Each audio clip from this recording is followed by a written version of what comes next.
pour bien déchiffrer, décortiquer, décoder. Voici Louis-Philippe Brûlé. Bon, c'est notre tradition le lundi. On va aller retrouver Patrick Filion, microbiologiste et professeur au Cégep de l'Outaouais. Je veux notamment aujourd'hui le faire réagir sur un article que j'ai lu en fin de semaine à propos d'une jeune infirmière de 25 ans qui est prête à faire une croix sur sa carrière plutôt que de recevoir le vaccin contre la COVID. Salut Patrick. Salut LP. Cette jeune infirmière-là dit qu'elle n'est pas une anti-vaccin, mais qu'elle le refuse parce qu'elle a des craintes. Et elle parle notamment du risque de développer une myocardite, qui est une inflammation du muscle cardiaque. C'est pas impossible, mais les études sont assez claires là-dessus. Les risques de myocardite sont beaucoup plus élevés si on attrape la COVID. Exact. Comment je pourrais dire?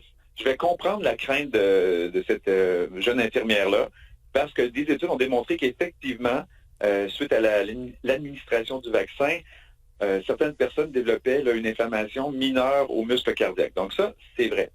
Par contre, il faut qu'on comprenne, et que cette jeune femme-là comprenne aussi, c'est que les risques vont être beaucoup plus élevés si vous contractez le virus lui-même.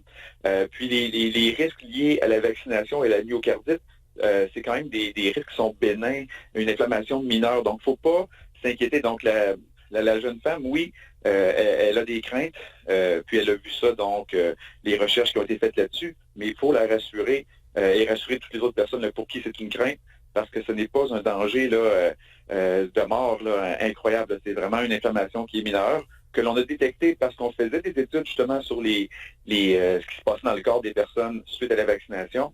Donc, il ne faut pas, comment je pourrais dire, se priver de ce vaccin-là pour un malaise comme celui-là. Oui.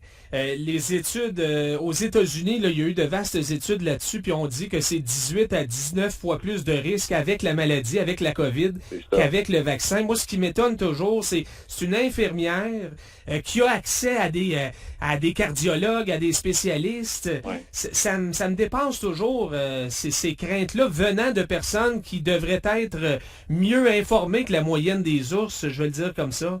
Oui, donc j'aurais aimé avoir la chance d'être son professeur. J'espère que je fais un meilleur travail d'information et pour rassurer les gens aussi. J'essaie justement, j'enseigne à ces groupes d'âge-là, j'en forme des infirmiers et des infirmières, puis j'essaie justement de relativiser tout ça, de les amener à se poser des questions, puis aller chercher des informations qui sont fiables aussi. Donc, comme je le dis, oui, l'inflammation, elle existe, mais il y a plein d'autres conditions qui causent l'inflammation comme celle-là. Donc, c'est pas unique au vaccin. Puis comme je l'ai dit, le vaccin, on a vu cet effet secondaire-là mineur parce qu'on le cherchait. Parce que c'est pas quelque chose qui a amené des centaines de personnes à l'hôpital. Ouais. Donc, il faut rassurer ces personnes-là. Puis je pense que la meilleure chose qu'on peut faire, c'est vraiment de les rassurer, de les informer. Faut pas non plus commencer à les pointer du doigt, à les traiter de tous les noms. Donc, il faut les aider, les accompagner, les informer, puis c'est ça qu'on fait aujourd'hui. C'est une des craintes par rapport au vaccin contre la COVID. Il y en a d'autres. Et la raison qui revient le plus souvent en lien avec ces craintes-là, c'est la vitesse à laquelle ces vaccins-là ont été développés. Qu'est-ce que tu veux répondre à ça, Patrick? Oui, ça, c'est la crainte que j'entends le plus. Oui, ça peut sembler rapide quand on regarde ça, puis on se dit, bon, mon Dieu, les autres vaccins, ça a pris des années. Puis là, le vaccin de la COVID, en dedans d'un an, on le fait. Mais il y a plusieurs facteurs qui vont expliquer ça. De un, c'était pas la première fois qu'on tentait de faire des vaccins contre des coronavirus. On l'a tenté contre le SRAS, contre le MERS. Donc, il y avait déjà des procédés, des techniques qui étaient en développement pour ça. Il y a une partie de la job qui était déjà faite. Oui, c'est ça. Puis, il faut être conscient que des investissements de milliards de dollars ont été faits, ce qui n'a jamais été vu dans l'histoire de l'humanité, là, investir autant d'argent en si peu de temps. Donc là, on a mis plein de cerveaux, puis des gens extrêmement brillants on leur a demandé de trouver des solutions et de les trouver rapidement. Donc oui, ça s'est fait vite, mais il faut aussi comprendre que les technologies qu'on utilise maintenant sont beaucoup plus rapides que ce qu'on utilisait à l'époque. Tu sais, c'est normal que si on regarde les vaccins, je sais pas moi, de la polio qui ont été faits dans les années 1930, 1940, que les technologies n'étaient pas aussi rapides. Là, on a la chance et les technologies ont évolué. Puis j'essaie de comparer ça. Des fois, je le dis à mes étudiants, traverser l'Atlantique là, au 17e siècle, ça prenait des semaines. Là. Maintenant, ça nous prend 6 heures. est-ce qu'on est inquiet parce que la technologie a évolué et qu'on se dit, je préférais prendre le bateau et le voilier, que ça prendrait plus de temps? Non, maintenant, la technologie nous le permet de le faire rapidement. Fait qu'il faut arrêter un petit peu de vivre dans le passé et dire, avant, ça prenait 7-8 ans. Oui, mais là, on n'est plus à la même époque. Donc, il y a des choses qui évoluent. Et la technologie, on ne se le cachera pas, elle évolue extrêmement rapidement. Puis si vous saviez toutes les choses qui peuvent se faire maintenant et qu'on ne pouvait même pas rêver de faire il y a de cela juste 5-10 ans, puis c'est toutes des bonnes choses, on s'entend là-dessus. Je ne dis pas que c'est mauvais, au contraire.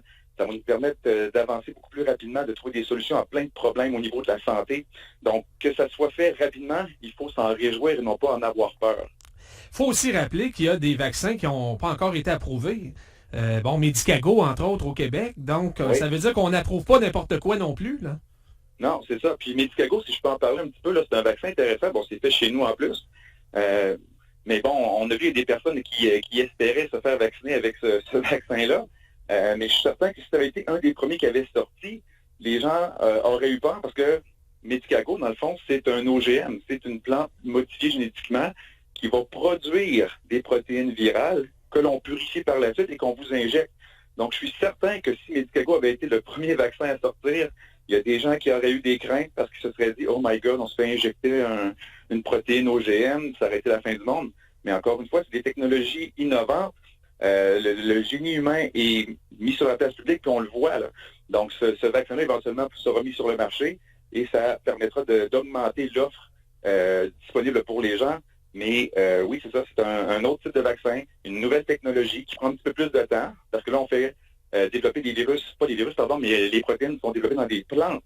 Fait que la plante, il faut qu'elle se développe. C'est pas mal plus lent qu'un procédé pour fabriquer de l'ARN en laboratoire. Puis peut-être que ça servira à d'autres virus éventuellement. Là, c'est rien de perdu non plus. Bon, deuxième sujet, tu veux nous parler aussi d'une nouvelle étude sur l'utilisation des tests rapides dans les écoles. Oui, ce que là, on voit, on en a parlé, les tests rapides qui vont être distribués, mais ils auraient un avantage, donc, c'est qu'au lieu, par exemple, de retourner un enfant à la maison, parce que il se sent un petit peu mal, il y a peut-être un petit mal de tête, donc, en faisant des tests rapides comme ceux-là, on pourrait, disons, garder ces enfants-là à l'école et éviter de les retourner à la maison là, pour une autre cause que la COVID.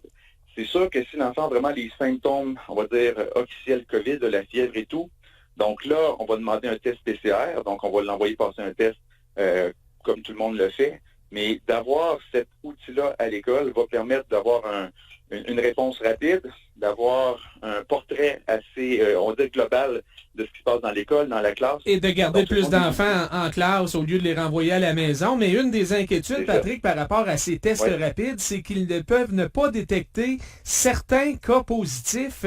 L'étude dit quoi là-dessus? C'est sûr que la sensibilité de ces tests-là est moindre que ne le serait le PCR, mais ça nous fait quand même moi je pourrais dire, une première bonne idée. Donc, ça peut rapidement détecter des cas. C'est sûr qu'on va peut-être en échapper quelques-uns, puis encore là, les tests PCR ne sont pas nécessairement fiables à 100%, sont fiables à un très haut pourcentage, mais quand même. Donc, les tests rapides qui pourront être faits à l'école sont un premier screening en bon français qu'on va faire. Et par la suite, on pourra valider avec les tests PCR. Mais ça nous donne quand même un outil où on pourrait détecter des cas justement qui pourraient peut-être passer un petit peu inaperçus. Donc, on va avoir cet outil-là qui va permettre soit de dire oui, l'enfant, vous devez rester à la maison pendant quelques temps pour vous soigner, mais on va peut-être éviter justement de garder des enfants à la maison pour soit un simple rhume ou une autre cause qui n'est pas liée à la COVID. Et on semble dire que le risque d'erreur est moindre quand l'enfant a certains symptômes, que dans ce temps-là, le test rapide est quand même pas mal fiable, peut-être pas à 100%, là, mais quand même très fiable. Hey, parlant de dépistage en France, il faut maintenant payer pour être testé si on n'est pas vacciné. Qu'en penses-tu et as-tu l'impression que ce sera bientôt le cas ici? Bien, ça je veux dire, il y a du positif et il y a du négatif.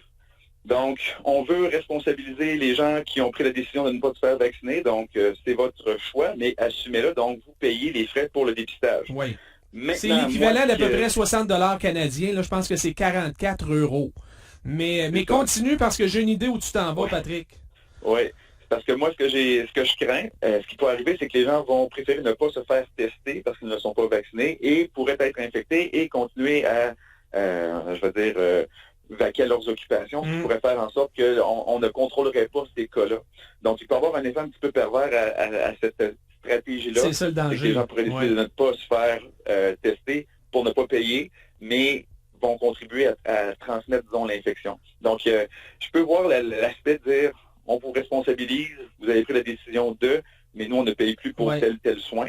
Mais ça peut devenir un petit peu une arme qui se retourne contre nous. Oui, il y a une logique là-dedans, mais c'est un jeu dangereux. Je te suis parce que juste quand il y a trop d'attentes, là, soit pour aller se faire tester ou pour avoir les résultats, on voit qu'il y a des gens qui disent de la M, j'irai pas me faire tester. Alors s'il faut payer, c'est ça le danger, effectivement.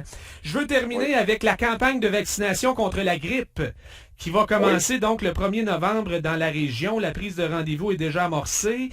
Pour les groupes cibles, évidemment, c'est gratuit. Les 75 ans et plus, les malades chroniques, certaines femmes enceintes, les enfants de moins de 6 mois, leurs proches, etc. La COVID prend pas mal toute la place, Patrick, depuis mars 2020. Penses-tu que plusieurs personnes vont justement décider de passer leur tour concernant la vaccination contre la grippe? J'espère que non, parce qu'il faut se rappeler, avant la COVID, c'est quoi qui remplissait nos salles d'urgence? C'était les cas de grippe au mois de décembre, janvier, février. Donc, il faut se rappeler que ces virus-là existent toujours. L'an dernier, on n'a pas eu autant de cas parce que, avec toutes les mesures que l'on mettait en place pour la COVID, ça limitait aussi la transmission de la grippe parce que ce sont deux virus qui se transmettent de la même façon. Donc, si on porte le masque, distanciation, moins de rassemblement, donc on limitait la grippe aussi. Mais là, et je nous le souhaite dans un sens, qu'on ait plus d'opportunités pour se rencontrer entre amis, en famille, dans le temps des fêtes et tout. Donc, il ne faudra pas négliger que, justement, le virus de la grippe pourrait circuler, les bactéries des pneumonies aussi, pour lesquelles il y a des vaccins. Donc, moi, j'espère que les gens, surtout les gens plus vulnérables, vont se déplacer, vont aller se faire vacciner. On avait vu que l'année dernière, il y avait eu quand même un engouement pour la vaccination contre la grippe parce que les gens avaient peur qu'il y ait une sorte de double infection de COVID et grippe.